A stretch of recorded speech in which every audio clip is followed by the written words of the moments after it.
इस वक्त ये उम्मीद नहीं थी कि इस तरह की खबरें आ जाएंगी केरल के कोझिकोड से, जब एयर इंडिया का विमान 190 यात्रियों को लेकर उतर रहा रनवे पर फिसल गया।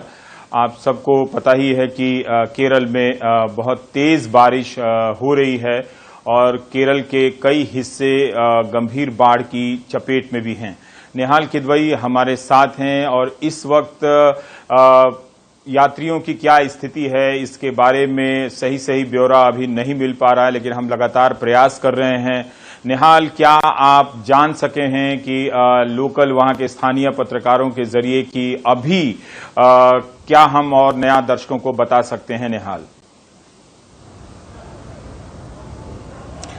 देखिए, वहां पर बचाव का काम चल रहा है, लेकिन जो सबसे बड़ी चुनौती है वो ये आ रही है कि जो एम्बुलेंसेज हैं और जो डॉक्टर्स हैं और दूसरे जो मेडिकल स्टाफ है वो सभी कोविड-19 की वजह से जो ट्रीटमेंट का काम चल रहा है दूसरे अस्पतालों में, क्वारंटीन की जो फैसिलिटीज़ है वहाँ सब लोग इंगेज थे और वहाँ से सब लोगों को यहाँ पे लाना ये भी एक बहुत बड़ी चुनौती है, क्योंकि उसके लिए एक अलग से इंतज़ाम करना पड़ता है। इसलिए जितने लोगों की ज़रूरत फ़ौरन एयरपोर्ट पे चाहिए उतने लोगों को तेज़ी के साथ जो अथॉरिटीज़ हैं वो नहीं पहुँचा पा रहे हैं कोरोना वायरस की वजह से, क्योंकि जो प्रोटोकॉल है उसका पालन करना बहुत ज़्यादा ज़रूरी है।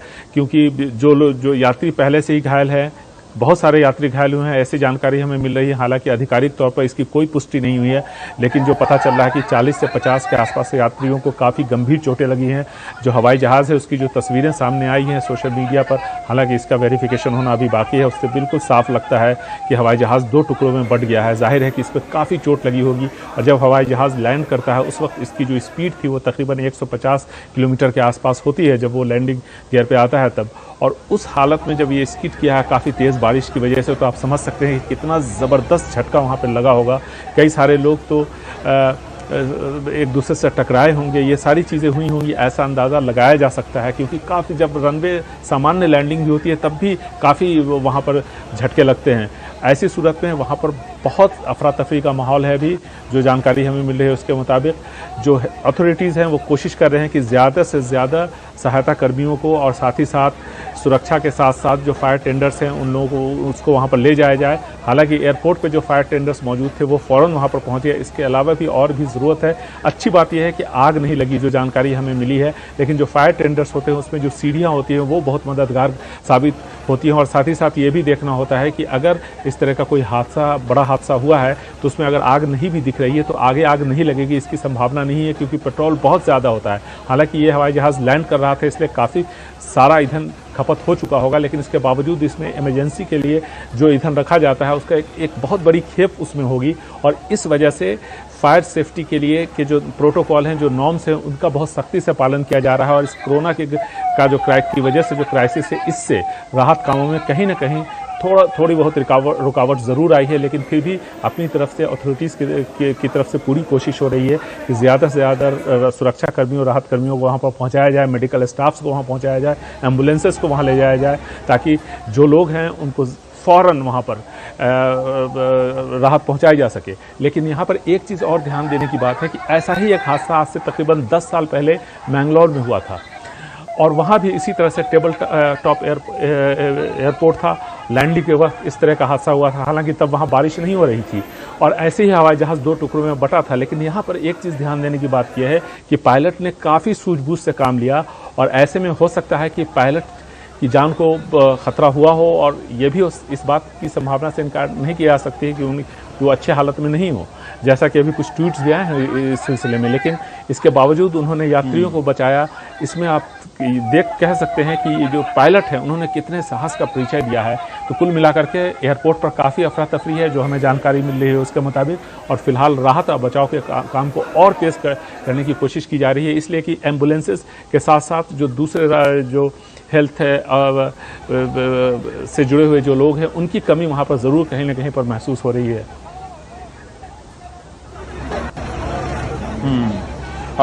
निहाल, जिस तरह से जानकारी दे रहे थे कि एयर इंडिया के आप सब जानते हैं कि पायलट बेहद अनुभवी होते हैं। ये विमान दुबई से उड़कर आ रहा था, air India express Vande Mataram के तहत इसमें 190 यात्री सवार थे और पायलट ने लैंडिंग के समय अपनी तरफ से पूरी कोशिश की है।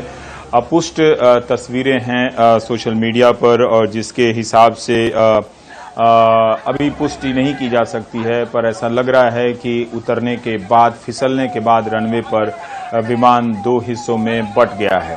ये लैंडिंग की जो सूचना है वो समय 7:40 का था और अभी बहुत कम वक्त गुजरा है। जिस तरह से निहाल बता रहे हैं कि अग्निशमन गाड़ियां, दमकल गाड़ियां और एम्बुलेंस उस तरफ दौड़े हैं बचाव कार्य के लिए। उम्मीद कर सकते हैं कि लोग ज़्यादा से ज़्यादा लोग उसमें से सुरक्षित हों, बच जाएं। और लेकिन इस वक्त रात का वक्त है और हिमांशु हमारे साथ है। हिमांशु, आप बता सकते हैं कि कारीपुर एयरपोर्ट पे जब ये स्किड किया है हवाई जहाज एयर इंडिया एक्सप्रेस का, दुबई से कालीकट आने वाला 191 पैसेंजर हैं, इसमें क्रैश किया गया है। तो अभी हमें पता चल रहा है कि 5 एम्बुलेंस और फायर टेंडर की गाड़ियां घटनास्थल पर पहुंची हैं।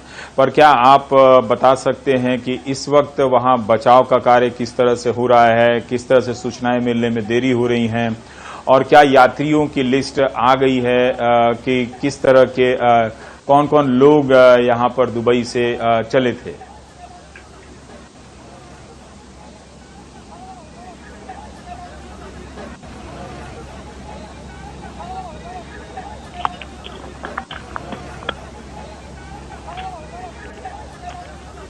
हिमांशु, हम समझते हैं कि आप तक मेरी बात नहीं पहुंची, तो मैं यही दोहरा रहा हूं कि आप बचाव दल की संस्था के संपर्क में रहे होंगे। तो क्या आप बता सकते हैं कि इस वक्त वहां पर किस लेवल का ऑपरेशन चल रहा है या उनके ही हवाले से यात्रियों की खैरियत की क्या क्या खबरें हैं?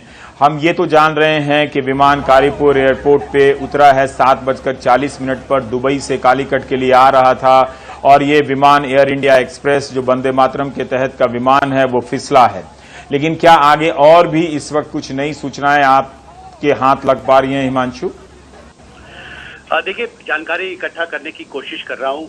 मिनिस्ट्री ऑफ सिविल एविएशन जो मंत्री हैं हरदीप पुरी, या फिर जो एयर इंडिया एक्सप्रेस कंपनी है जिसका ये विमान था, इन तीनों की तरफ से अभी तक हमें किसी भी प्राथमिक जानकारी का भी हमें फिलहाल इंतजार है। लेकिन इतना जरूर कहा गया है कि directorate general of civil aviation इस पूरे मामले की जानकारी इकट्ठा कर रहा है, क्योंकि इस तरह की जब भी परिस्थिति होती है, विशेषकर जिसका जिक्र आपने बार बार किया है और हमने आज विस्तार से इसको रिपोर्ट भी किया है कि केरल के कई इलाकों में अप्रत्याशित बारिश हो रही है पिछले करीब 24 घंटे से, और आगे के लिए भी 3-4 जिलों में रेड अलर्ट दिया गया है। और ये बहुत साफ है कि जो ज्योग्राफी है जिसकी जानकारी हमारे पास है कि एक घाटी वाला इलाका है, टेबल टॉप रनवे है, और आमतौर पर टेबल टॉप रनवे जो होता है वहाँ पर लैंडिंग्स बहुत सेंसिटिव तरीके से कराई जाती है, उसकी एक बहुत ही विशेष तरीके से, और बहुत ज़्यादा स्पेस और एल्बो रूम पायलट्स के पास नहीं होता है। और क्योंकि जिस तरह से प्लेन स्किड किया उससे बहुत साफ है कि जिस वक्त ये लैंडिंग हो रही थी उस वक्त वहाँ पर नरमी ज़्यादा थी, जिसकी वजह से विमान स्किड किया। क्योंकि आमतौर पर ऐसा होता है और कई बार रनवेज को क्लोज भी किया जाता है कि जब एयरपोर्ट पर ज़्यादा बारिश होती है, पानी का जमाव ज़्यादा होता है, तो सेफ नहीं माना जाता किसी भी तरह की लैंडिंग को। तो इसमें बहुत साफ ऐसा लगता है कि बहुत आपात स्थिति में पायलट को लैंडिंग करानी पड़ी है, और लैंडिंग करने के दौरान रनवे सही स्थिति में नहीं था, जिसकी वजह से विमान स्किड किया है। लेकिन directorate general of civil aviation ने अभी तक आधिकारिक तौर पर इस पर कोई बात नहीं कही है, लेकिन उनके अपने एसओपीज हैं, स्टेट स्टैंडर्ड ऑपरेटिंग प्रोसीजर, जिसका पालन पायलट को करना होता है, एयरपोर्ट मैनेजमेंट को करना होता है। लेकिन एयरपोर्ट मैनेजमेंट हो, सिविल एविएशन मिनिस्ट्री हो, सिविल एविएशन मिनिस्टर हो, एयर इंडिया एक्सप्रेस हो या directorate general of civil aviation, अभी तक पहली जानकारी, आधिकारिक जिसको आप कह सकते हैं ऑफिशियल जानकारी, अभी तक साझा नहीं की गई है रिपोर्टर्स के साथ। जो ट्विटर के जरिए हिमांशु जो सूचना है, जो तस्वीरें मैं भी देख रहा हूं, 191344 नंबर ये विमान है और कोझिकोड एयरपोर्ट पे, और जो इसकी तस्वीरें हैं उससे लग रहा है कि 2 हिस्से में साफ साफ विमान बंट गया है। जरूर, लेकिन जो बटा हुआ हिस्सा है उसे आग बुझाने की कोशिश की जा रही है, उसमें पानी की बौछारें डाली जा रही हैं। उससे लग रहा है कि उस हिस्से के यात्री जरूर उनके बचने की संभावना नजर आती है। लेकिन जो अगला हिस्सा जिस तरह से टूटा है और वो इन तस्वीरों में नजर नहीं आ रहा है, उसे लेकर कुछ ज्यादा चिंताएं हैं। बड़ा विमान था और 191 लोग थे यहाँ पर, और पूर्व यूनियन मिनिस्टर हैं, उन्होंने किया गया है कि ट्वीट किया है कि किस्मत की बात है कि जहाज में दुर्घटनाग्रस्त होने के बाद उसमें आग नहीं लगी है। ये एक तरह से एक प्लस पॉइंट है कि हम ज्यादा से ज्यादा यात्रियों के सुरक्षित होने की कामना कर सकते हैं। लेकिन दो हिस्सों में ये विमान बट गया है और पायलट के बारे में भी अच्छी खबर नहीं है, पर उसकी पुष्टि अभी नहीं है, तो उसके बारे में आगे कहना बहुत मुश्किल है। पर जैसा कि निहाल बता रहे थे, वो इस इलाके के जानकार हैं, कि पायलट ने एक टेबल टॉप एयर स्ट्रिप पे जहाज उतारने का प्रयास किया। बड़ा जहाज था, 190 लोग उसमें सवार थे। वो बहुत ही हिम्मत का काम रहा होगा कि वो जमीन पर एक तरह से जहाज के एक बड़े हिस्से को सुरक्षित ले आया है। किन वजहों से ये दुर्घटना हुई है, इसका तो इस वक्त ना तो आकलन करना चाहिए, ना अनुमान लगाया जा सकता है, और आधिकारिक सूचना आने में अभी वक्त भी लगेगा। हम यह भी समझते हैं कि नागरिक उड्डयन मंत्रालय के जो अधिकारी हैं इस वक्त कुछ प्राथमिक सूचनाओं के को जमा करने में लगे हुए होंगे, और उनकी पूरी कोशिश ये होगी कि जो घायल हुए हैं उनको तुरंत अस्पतालों तक पहुंचाया जाए। जो यात्री इसमें फंसे हुए हैं उनको निकालकर प्राथमिक चिकित्सा दी जाए। ये विमान, हम अपने दर्शकों को फिर से बता दें कि 7:40 पर कोझिकोड एयरपोर्ट पर उतरा है, लैंड किया है और उस वक्त क्रैश कर गया है। ये विमान दुबई से चला था, और आप जानते हैं कि खाड़ी के देशों में बहुत से भारतीय फंसे हुए हैं, उनकी नौकरियां चली गई हैं, उनके कारोबार बंद हो गए हैं, और वो कई दिनों से गुहार लगा रहे थे कि भारत आने का प्रबंध किया जाए। उसी प्रक्रिया में ये विमान की श्रृंखलाएं शुरू की गई हैं, जो समय समय पर अलग अलग देशों से यात्रियों को लेकर भारत के अलग अलग इलाकों में पहुंच रही हैं। लेकिन हमने शाम के ही वक्त देश की बात में आपको बताया था कि केरल की स्थिति अच्छी नहीं है। वहां पर 5 अगस्त से लेकर 9 अगस्त तक के दौरान भारी बारिश की आशंका, चेतावनियां जारी की गई हैं, और 4 ऐसे जिले हैं जहां पर उनके लिए रेड अलर्ट जारी किया गया है। लेकिन आप देख रहे हैं कि जो तस्वीरें बता रही हैं, इनमें आग, जहाज को, विमान में आग नहीं लगी है, और लेकिन 2 हिस्सों में ये विमान दरक गया है, टूट गया है। और रॉयटर की जो खबर है वो बता रहा है कि पुलिस सूत्रों के हिसाब से कि 35 लोग घायल हुए हैं, क्योंकि जो सुरक्षित हिस्सा आपके स्क्रीन पर दिखाई दे रहा है, भले ही वो टूट गया है मगर उसमें आग नहीं लगी है।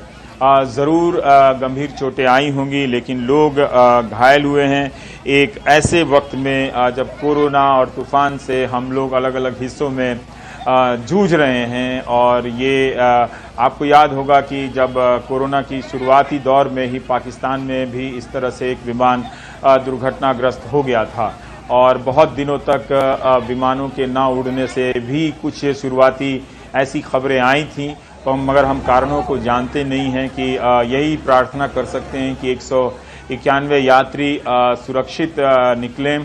पायलट की चिंता बहुत ज़्यादा हो रही है कि एयर इंडिया के पायलट वाकई जाबाज पायलट हैं, और इस मनोस्थिति में भी अगर आप देखें तो अभी एक सूचना आई थी, खबर आई थी कि उन्हें एयर इंडिया के कर्मचारियों को 5 साल के लिए छुट्टी पर भेजा जाएगा बिना वेतन के लिए। ये एक विचित्र, अजीबोगरीब इस तरह की चीजें हुई थी, जिससे पायलट समुदाय में भी एक खास तरह की बेचैनी थी। पर इस घटना से अलग है, मैं इस सेक्टर से जुड़ी खबरें आपको बता रहा हूं कि किस तरह से एयर इंडिया के कर्मचारी, पायलट असुरक्षित भविष्य की आशंका में जी रहे हैं। इस वक्त इसे देखते हुए ये चीजें उनके जहन में आ रही होंगी, तो मैं उसी को अभिव्यक्त कर रहा हूं ताकि उन्हें ऐसा ना लगे कि उनके साथी के बारे में बात करते हुए उनकी चिंताओं को मैंने ना दर्ज किया, ना मैं जिक्र किया। एयर इंडिया का जो परिवार है, ऊपर के लोगों को अगर आप छोड़ दें तो वाकई इस वक्त चिंता में डूबा हुआ है पिछले कुछ महीनों से अपने भविष्य को लेकर। और अब उनके एक साथी के बारे में इस तरह की खबर आ रही है, पर हमें भरोसा है, जैसा कि निहाल कह रहे थे, कि पायलट ने बहुत ही एक तरह से सूझबूझ का परिचय देते हुए जहाज को बहुत ऊंचाई से क्रैश नहीं करने दिया है, वरना ये इस तरह से विमान दुर्घटनाओं में सारे परखच्चे उड़ जाते हैं, लेकिन साबुत हिस्सा नजर आ तो रहा है, तो जिससे हम उम्मीद कर सकते हैं कि ज्यादा से ज्यादा लोगों की जिंदगी सुरक्षित होगी। निहाल, और इस दौरान जब मैं हिमांशु से बात कर रहा था, तब क्या आप कुछ और जानकारी अपने केरल के पत्रकार मित्रों से जमा कर पाए कि और क्या बताया जा सकता है?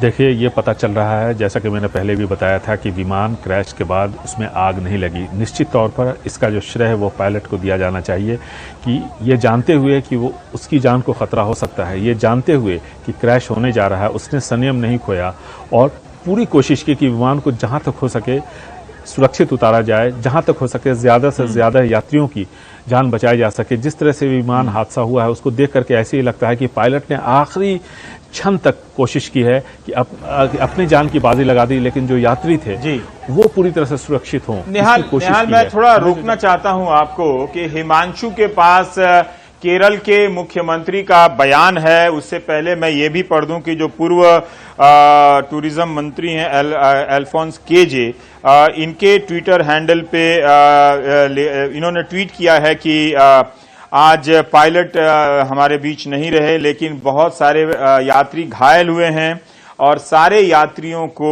निकाल लिया है। लगता है कि पायलट ने अपनी कुर्बानी दी है अपने सभी यात्रियों को बचाने के लिए। और उन्होंने भी लिखा है प्रधानमंत्री और जेपी नड्डा को टैग करते हुए कि ये बहुत किस्मत की बात है कि विमान में आग नहीं लगी है, जैसा कि शुरू में ही निहाल ने बताया था।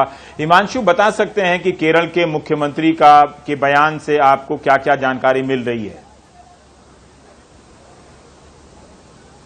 देखिए, पहली प्रतिक्रिया केरल सरकार की तरफ से मुख्यमंत्री पिनरई विजयन ने एक ट्वीट करके एक स्टेटमेंट जारी किया है और इसमें उन्होंने प्लेन क्रैश शब्द का इस्तेमाल किया। यानी कि आधिकारिक तौर पर अभी तक ये कहा जा रहा था कि प्लेन स्किड हो गया, आपात लैंडिंग हुई है, लेकिन ये प्लेन क्रैश हुआ है। और उन्होंने कहा कि मैंने निर्देश दिए हैं पुलिस को भी, फायर फोर्स को भी, कि जिस तरह से प्लेन क्रैश हुआ है कोझिकोड इंटरनेशनल एयरपोर्ट पर, उसके बाद जो कुछ भी अर्जेंट एक्शन की जरूरत है जमीन पर, वो सारी प्रक्रिया वहां पर शुरू की जाए। मैंने अधिकारियों को यह भी निर्देश दिया है कि जो भी रेस्क्यू और मेडिकल सपोर्ट की जरूरत है, जो लोग घायल हुए हैं, उन्हें जल्दी से जल्दी राहत और बचाव के लिए जो कुछ भी संभव है वो प्रक्रिया की शुरुआत की जाए।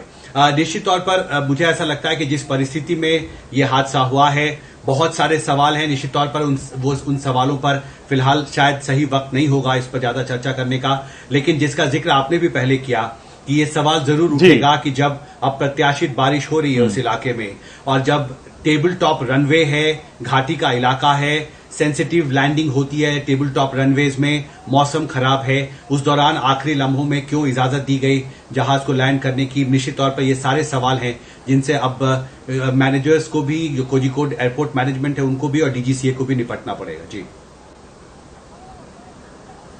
जी, और कांग्रेस नेता जो केरल से ही आते हैं, शशि थरूर, ने भी कहा है कि केरल के लिए ये बड़ा ही दुखद दिन है।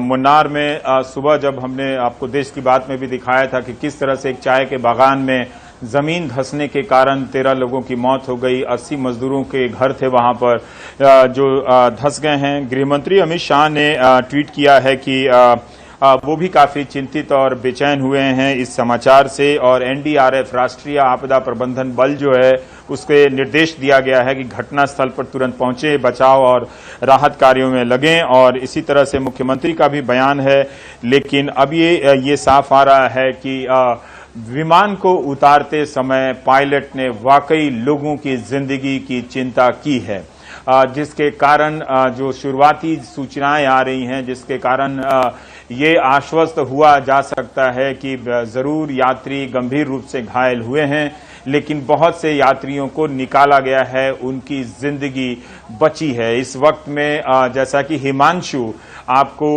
बता रहे हैं लगातार कि केरल का जो मौसम है वो इस अनुकूल नहीं था, उसमें काफी एक तरह के बदलाव आ गए थे। तो क्या उस वक्त और भी जगहों पर केरल में जहाज उतर रहे थे या इसका कोई और फैसला नहीं लिया जा सकता था कि जब जहाज वहां से चल चुका है तो उसे कहीं और पे डाइवर्ट किया जा सके? क्या वो मौसम की खराबी के कारण हुआ या विमान के भीतर से कोई खराबी आई? ये सब कारण तो हम नहीं जानते हैं, लेकिन विमान में सब कोई यही कह रहा है जो विमान की सिस्टम को जानते हैं कि आग नहीं लगी है। ये बड़ी बात है, राहत की बात है। और दो हिस्सों में विमान टूटा है, जिसका अगला हिस्सा ज्यादा ध्वस्त हुआ है। पिछले हिस्से में अगर आप देखें तो वो ज्यादा साबुत नजर आ रहा है, उसे जरूर अंदर आग की आशंकाओं को देखते हुए भी अभी नहीं लगी है, लेकिन तब भी आग बुझाई जा रही है। फायर टेंडर गाड़ियां वहां पर लगी हुई हैं और अभी भी अगर आप देखें तो पिनराई विजयन जो मुख्यमंत्री हैं केरल के, उन्होंने भी कहा है कि हमने सारी पुलिस और अग्निशमन गाड़ियों को निर्देश दिया है कि कोझिकोड एयरपोर्ट, ये इंटरनेशनल अंतर्राष्ट्रीय विमानपत्तन है, और यहां पर वो पहुंचे और लोग बचाव कार्यों में लगे। नीता शर्मा हमारे साथ हैं। नीता, हम क्या इस विमान की दुर्घटना से संबंधित कुछ और अधिक शुरुआती जानकारियां हासिल कर सके हैं कि पायलट का नाम क्या है, उनके जो सह पायलट थे उनके नाम क्या हैं, वो अभी किस स्थिति में है, उनके बारे में क्या कुछ बताने की स्थिति में है? नीता,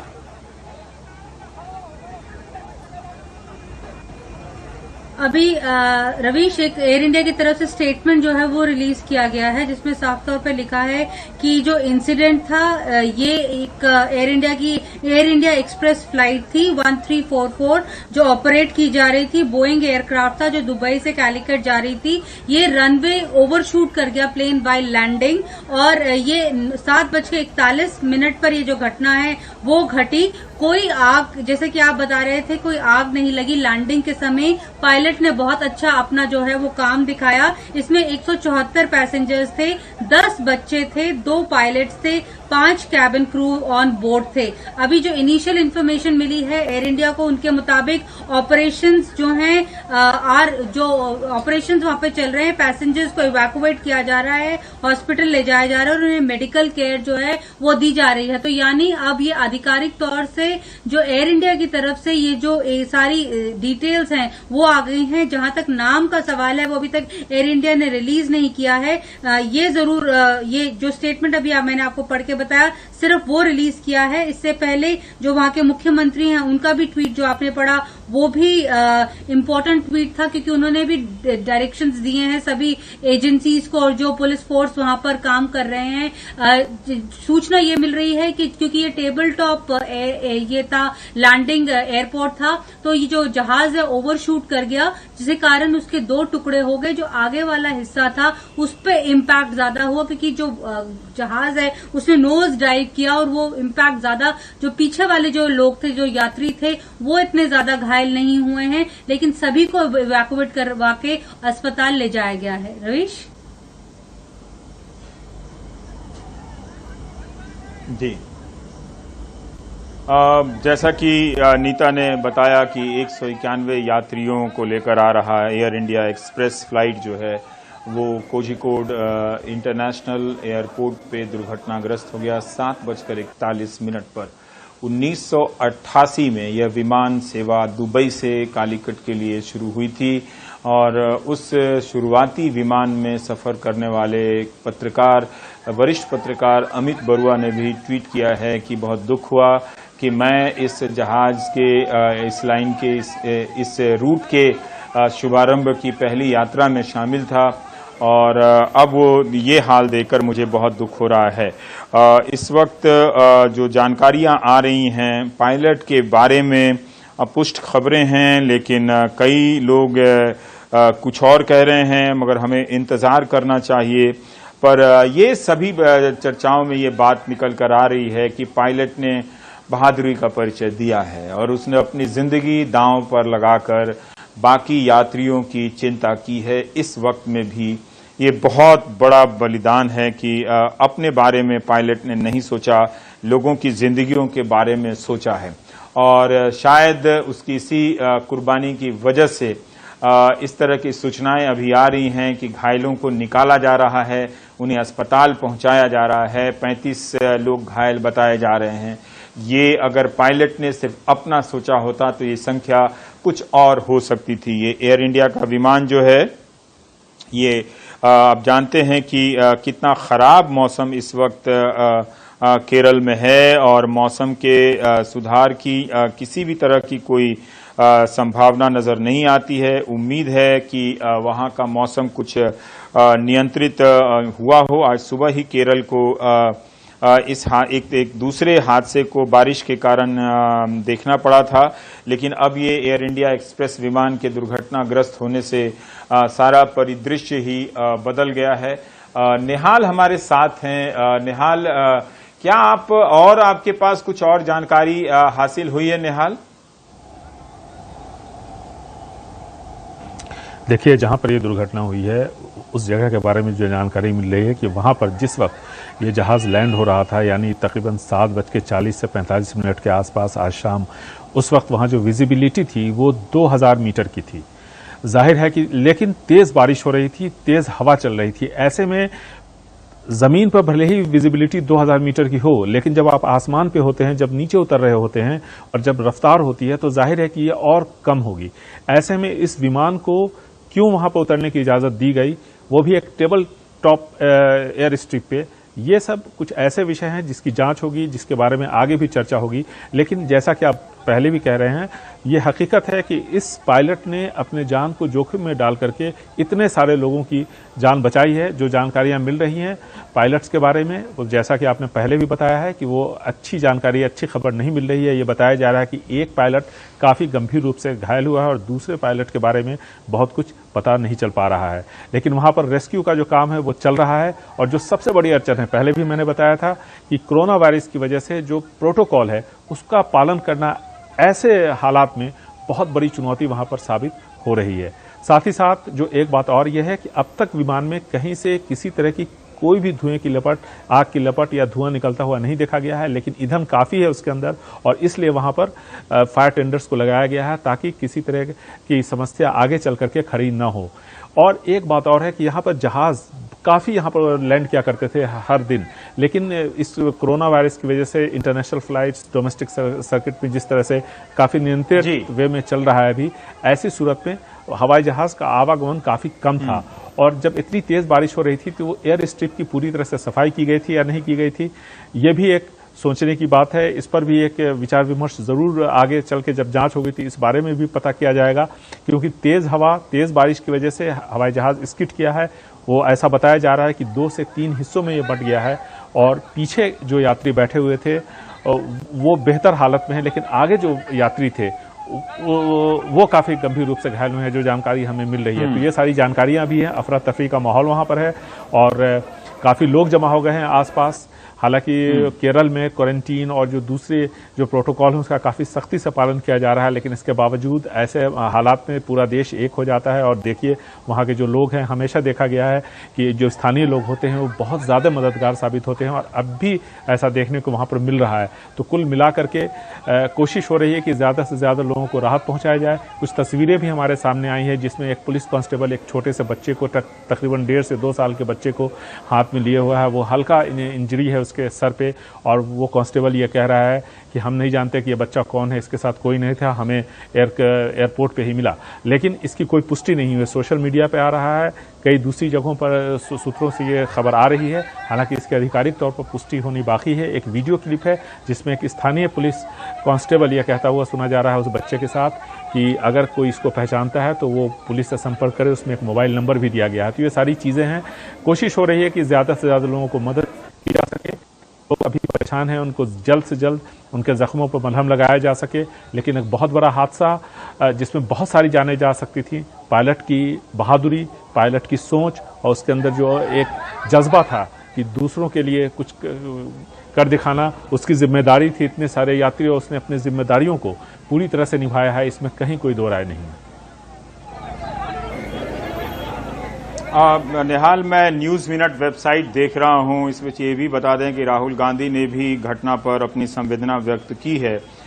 इस वेबसाइट के हिसाब से एक 40 से अधिक लोगों को अस्पताल पहुंचाया गया है। 17 गंभीर घायलों को, यात्रियों को कोंडट्टी मर्सी हॉस्पिटल ले जाया गया है। 20 को रिलीफ हॉस्पिटल ट्रॉमा सेंटर ले जाया गया है और 8 यात्रियों को मिम्स हॉस्पिटल ले जाया गया है। तो आप सही कह रहे हैं कि इस वक्त कोरोना के कारण अलग अलग इंतजाम हैं। हर अस्पताल को उसके हिसाब से बांटा गया होगा और देखने के लिए, लेकिन ये एक सूचना न्यूज मिनट की वेबसाइट के हिसाब से है कि 45 घायलों को अस्पताल पहुंचाया गया है। ये बड़ी बात है कि जहाज जो है उसका अगला हिस्सा हम उम्मीद करते हैं कि पायलट के बारे में भी अच्छी खबर हो और उन्होंने बहुत ही बुद्धिमानी से जहाज को उतारा है जमीन पर। और सचमुच ये दुखद खबर तो है ही। इतने दिनों से तालाबंदी के इस दौर में लोग अपने परिवार वालों से मिलने के लिए बेचैन थे। वहां भी लोगों की नौकरियां जा रही थी, आर्थिक स्थिति ऐसी नहीं थी, इसलिए भी वो घर लौटना चाहते थे, अपनी जिंदगी नए सिरे से शुरू करने के लिए। मगर हादसा और नियति उन्हें किसी और भूमिका के लिए चुन रहा था। और ये जहाज फिसल जाता है कोझिकोड इंटरनेशनल एयरपोर्ट पर। 10 बच्चे बताए गए हैं, 5 केबिन क्रू हैं इसमें और 2 पायलट हैं। और एक बच्चे के बारे में जैसा कि निहाल बता रहे थे कि एक पुलिस वाला लेकर भाग रहा था, लेकिन पता नहीं था कि कौन है। पर अगला हिस्सा बहुत ज्यादा क्षतिग्रस्त हुआ है। विमान का पिछला हिस्से का जो इमरजेंसी दरवाजा है, तस्वीर में जूम इन करने पर देखने पर पता चलता है कि वो खुला हुआ है, यानी कि वो उसे खोलने में एक तरह से मदद मिली है। लेकिन अभी तक जो जानकारियां हैं कि शायद जो बचने वाले जो ज्यादातर यात्री हैं वो पिछले हिस्से के ज्यादा हैं। और यही एक तरह से किस्मत का एक तरह से देखना होगा कि कहीं ये खबर और आ रही है कि 45 लोग जो हैं घायल हैं केरल पुलिस के हवाले से। और न्यूज मिनट वेबसाइट लिख रहा है कि 45 लोगों को अस्पताल पहुंचाया गया है। निहाल, जारी रखें आगे की जानकारी के बारे में।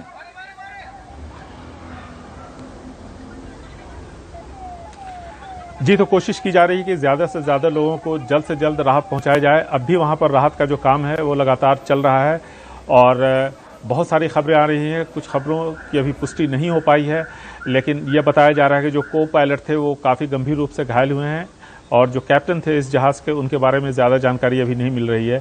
साथ ही साथ ये भी पता चल रहा है कि बहुत सारे तकरीबन 40 से 50 लोग गंभीर रूप से घायल हुए हैं और उन सबों को अभी फ़िलहाल प्रायोरिटी पे उनको सबसे पहले अस्पताल पहुंचाया गया है। उसके बाद बहुत सारे लोग सकते की हालत में हैं, वहाँ पे उन लोगों को भी ट्रॉमा सेंटर ले जाया गया है। तो कुल मिलाकर के कोशिश की जा रही है कि जो लोग वहाँ पर हैं जिनको सबसे ज़्यादा पहले मेडिकल हेल्प की ज़रूरत है उनको पहले दी जाए।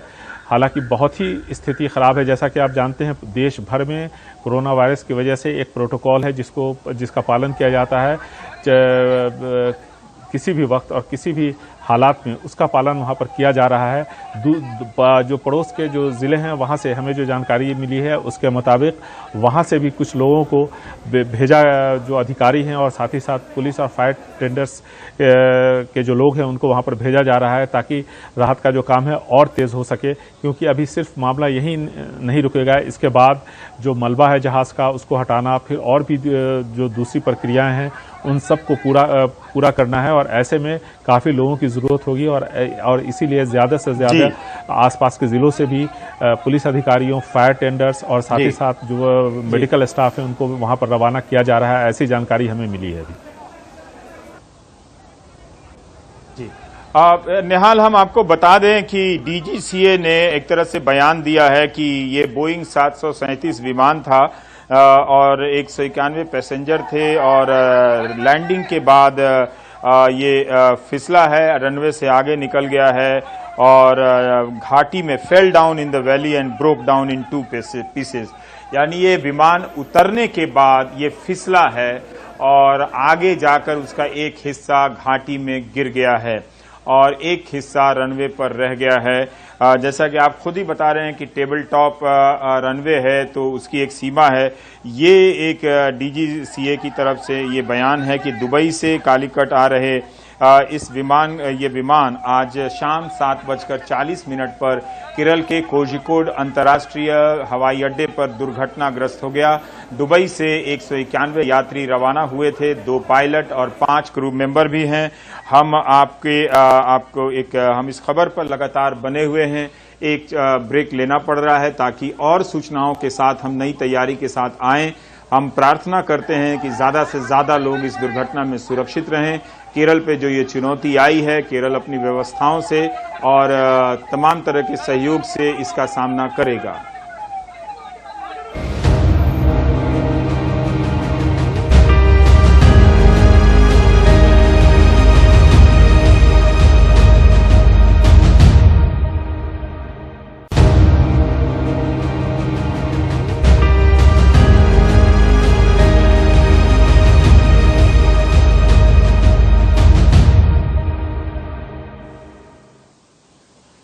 एक बेहद दुर्घटना केरल में घटी है। कोझिकोड इंटरनेशनल एयरपोर्ट पर दुबई से आ रहा बोइंग 737 विमान दुर्घटनाग्रस्त हो गया है। विमान का आगे का हिस्सा वो रनवे पर फिसल गया, 35 फीट गहरी खाई में जा गिरा है। उस हिस्से के लोगों के बचने के बारे में अभी अपुष्ट खबरें ही आ रही हैं, लेकिन बड़ी संख्या में यात्री बचाए भी गए हैं और गंभीर यात्रियों को अलग अलग अस्पतालों में भर्ती किया गया है। मुख्यमंत्री पिनराई विजयन ने बचाव कार्य का नेतृत्व अपने मंत्री एसी मोइनुद्दीन को सौंप दिया है। इंडियन डीजीसीए का बयान है कि वो रनवे से आगे निकल गया विमान उतरने के बाद और उसका 1-2 हिस्सों में टूट गया है।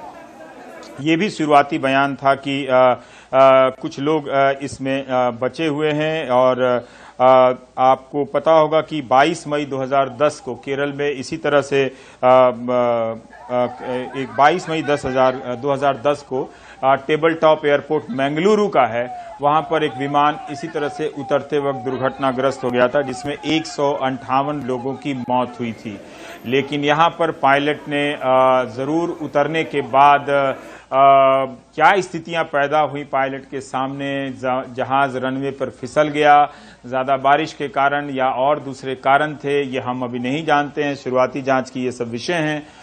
इसमें इंडियन एक्सप्रेस में भी एक Indian union of Muslim league के जो विधायक हैं कोनोडोटी के टीबी इब्राहिम, उन्होंने बयान दिया है कि कई यात्री गंभीर रूप से घायल हैं और उनके ही बयान के हवाले से इंडियन एक्सप्रेस ने लिखा है कि 2 यात्रियों की मौत हुई है जिसमें 2 महिलाएं भी हैं और कुछ यात्री गंभीर स्थिति में हैं जिन्हें अस्पताल ले जाया गया है। मर्सी हॉस्पिटल कोनोडोटी का है, वहां पर ले जाया गया है। बीच हॉस्पिटल है, MIMS है, मेडिकल कॉलेज हॉस्पिटल है कोझिकोड का।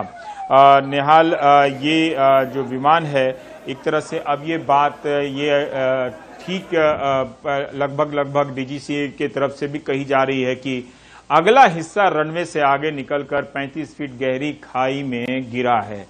उस हिस्से के बारे में कोई तस्वीर अभी नजर नहीं आ रही है, जाहिर वहां अंधेरा होगा, लेकिन जो हिस्सा आपके जरिए से जो तस्वीरें स्क्रीन पर आई हैं निहाल, वो तो सुरक्षित नजर आ रहा है, लेकिन काफी क्षतिग्रस्त है।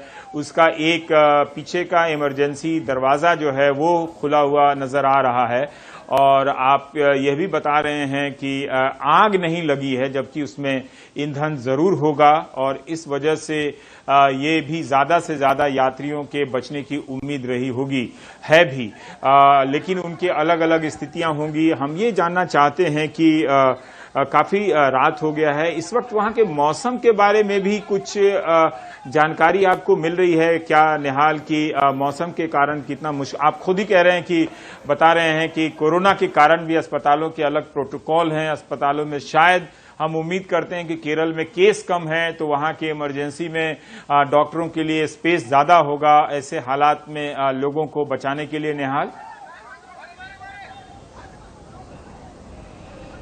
देखिए, छोटा स्टेट है और ऐसे में दूसरे राज्यों की तुलना में उसकी अपनी भी समस्याएं हैं। सबसे पहले मामला वहीं शुरू हुआ था और बाद में चूंकि विदेशों में बहुत सारे लोग खास करके खाड़ी के देशों में रहते हैं और जब से वंदे भारत फ्लाइट शुरू हुई हैं तब से बड़ी तादाद में लोग वहां से आ भी रहे हैं और देश के दूसरे हिस्सों से भी लोग वहां पर जाते हैं। जैसा कि आप जानते हैं, दिल्ली और दूसरे जितने भी महानगर हैं वहां भी केरल के बहुत सारे लोग रहते हैं। तो वहां पे केरल में क्वारंटीन की जो व्यवस्था है बहुत ही सख्त है और इसी वजह से केरल सरकार बहुत हद तक स्थिति को नियंत्रण करने में कामयाब रही है। और इस सख्ती की वजह से क्या हो रहा है कि जो हेल्थ अथॉरिटीज है, जो सपोर्ट स्टाफ है हेल्थ के और पुलिस के, उनकी बहुत ज्यादा जरूरत होती है। यकीन मानिए कि जब भी कोई शख्स अपने घर केरल पहुंचता है तो उसके घर के बाहर जब हाउस क्वारंटीन का बोर्ड लगता है तो हर रोज एक शख्स वहां पे आता है, वो खुद अपने हाथ से लिखता है वहां पर कि आप क्वारंटीन के लिए कितने दिन रह गए हैं, आसपास के लोगों से बात करता है कि इस शख्स को क्वारंटीन किया गया, कहीं वो बाहर तो नहीं निकला है। इतनी सख्ती वहां बरती गई है, तब हालात बेहतर हुए हैं। ऐसी सूरत में बहुत सारे लोगों की जरूरत है और सभी लोगों को अलग अलग जगहों पे अलग अलग कामों पे लगाया गया है और इसलिए वहां पर जब यह हादसा हुआ तो एक बहुत बड़ा क्राइसिस आप कह सकते हैं खड़ा हो गया था, लेकिन फिर भी हालात को संभालने की कोशिश की गई और प्रशासन ने बहुत जल्दी वहां पर रिएक्ट किया और इसलिए ज्यादा से ज्यादा लोगों को राहत फौरन मिल पाया। वो लोग जो या तो कम घायल हुए थे या फिर जो गंभीर घायल थे उनको प्रायोरिटी में सबसे पहले अस्पताल ले जाया गया। तो ये सब कुछ इसलिए हो पाया कि वहां पर एक हिमांशु, मैं निहाल में हिमांशु के पास जाना चाहता हूं। हिमांशु, आपके पास क्या सूचना है? देखिए, दो नई जानकारी है। एक तो एनडीआरएफ डायरेक्टर जनरल ने अपनी जो पहली प्रतिक्रिया दी है उसमें उन्होंने ये कहा है कि कोझिकोड के आसपास जहां भी एनडीआरएफ की यूनिट्स थी, क्योंकि पहले से ही केरल के कुछ बाढ़ प्रभावित इलाकों में जहां पर लैंडस्लाइड्स हुए वहां एनडीआरएफ को तैनात किया गया था। तो जो कोझिकोड एयरपोर्ट के पास जो एनडीआरएफ की यूनिट्स थी उनको ये निर्देश यहां हेडक्वार्टर से दिया गया है कि वो तत्काल वहां पहुंचे। दूसरी बात, एनडीआरएफ डीजी ने ये कहा है कि इस पूरे मामले में जो 180 पैसेंजर्स थे ऑन बोर्ड, ये जानकारी उनके पास है और साथ ही ये भी कहा है कि जो एयरपोर्ट पर जब लैंडिंग हो रही थी उस दौरान विमान स्किड किया। साथ ही जो कॉन्सुलेट जनरल है, जो इंडिया का जो कॉन्सुलेट जनरल है दुबई में, उन्होंने अपने वेबसाइट पे हेल्पलाइन नंबर्स अपलोड किए हैं और लोगों से कहा है, क्योंकि इसमें बहुत सारे यात्री थे जो दुबई के थे, यूनाइटेड अरब एमिरेट्स के दूसरे जो शहर हैं वहां से जो भारतीय वहां थे वो इस विमान में थे और इसलिए उन्होंने 3-4 हेल्पलाइन नंबर्स अपने वेबसाइट पर अपलोड किया है और जो भी करीबी और जो लोग हैं, जो लोग विमान में सवारी कर रहे थे, वो जो भी जानकारी चाहते हैं वो कॉन्सुलेट जनरल उन्हें मुहैया कराएगा। तो राहत के स्तर पे नई पहल शुरू की गई। जी, हम समेट रहे हैं, लेकिन अभी तक जो सूचनाएं हैं 2 लोगों के मरने की खबर आ रही है। ज्यादा लोग घायल हुए हैं, घायलों में कुछ की स्थिति गंभीर नजर आ रही है।